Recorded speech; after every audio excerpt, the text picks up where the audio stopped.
Hello foodies, ఎలా ఉన్నారు అందరూ? I'm Kavitha, I'm also foodie. ఇవాళ అలసందలతో వడలు చేస్తున్నానండి. ముందుగా అలసందలను 3-4 అవర్స్ నానబెట్టుకోవాలి. ఇలా మంచిగా నానిన తర్వాత 2-3 సార్లు బాగా వాష్ చేసి పక్కన పెట్టుకుందామండి. ఆలోపు ఆనియన్స్ను ఇలా చిన్నగా కట్ చేసి పెట్టుకుందాం. ఇప్పుడు అలసందల్లో వాటర్ అంతా ఇలా వంపేసుకొని కొన్నిగా మిక్సీ జార్లో వేసి బరకగా గ్రైండ్ చేసుకోవాలండి అన్నింటినీ. ఇలా అన్నింటినీ గ్రైండ్ చేసుకున్న తర్వాత పిండి ఇలా వచ్చింది చూడండి.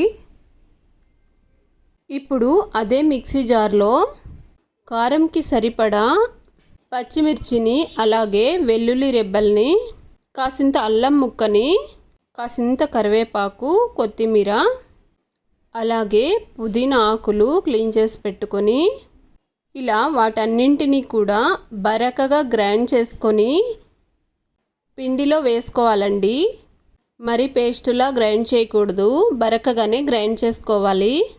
ఇప్పుడు అందులోకి ముందుగా కట్ చేసి పెట్టుకున్న ఆనియన్ ముక్కల్ని కూడా కొంచెంగా వేస్తూ తగినంత సాల్ట్ వేసుకొని ఇలా బాగా కలుపుకోవాలి. కలుపుకున్న వెంటనే స్టవ్ మీద కడాయి పెట్టుకొని ఆయిల్ వేసి ఇలా వడలుగా వేసుకొని లో టు మీడియం ఫ్లేమ్లో వేయించుకోవాలండి. ఇలా అన్నింటినీ కూడా అలానే వేయించుకోవాలి. ఇలా పిండి ముద్దను చేతిలో తీసుకొని హోల్లాగా చేసి ఆయిల్లో వేసుకోవాలి. ఇవి కాస్త ఫ్రై అయినాక ఇంకొక సైడ్కి తిప్పుకోవాలి.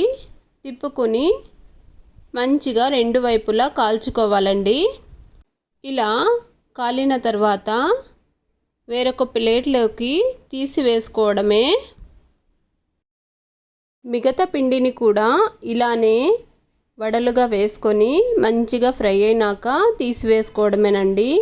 స్టవ్ను మాత్రం లో టు మీడియం ఫ్లేమ్లోనే ఉంచండి, లేదంటే వడలు మాడిపోతాయి, లోపల కూడా సరిగ్గా కాలవు, టేస్ట్ కూడా బాగోదండి తినడానికి.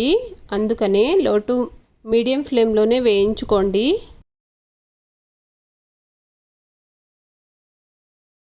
అంతేనండి, వేడిగా ఈ వడలలో ఏదైనా చట్నీ కానీ లేదంటే పొడితో కానీ తిన్నామంటే సూపర్ ఉంటాయండి.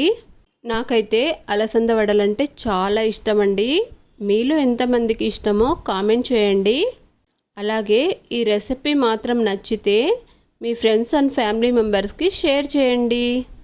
ఇంకొక ఈజీ రెసిపీతో కలుద్దామా?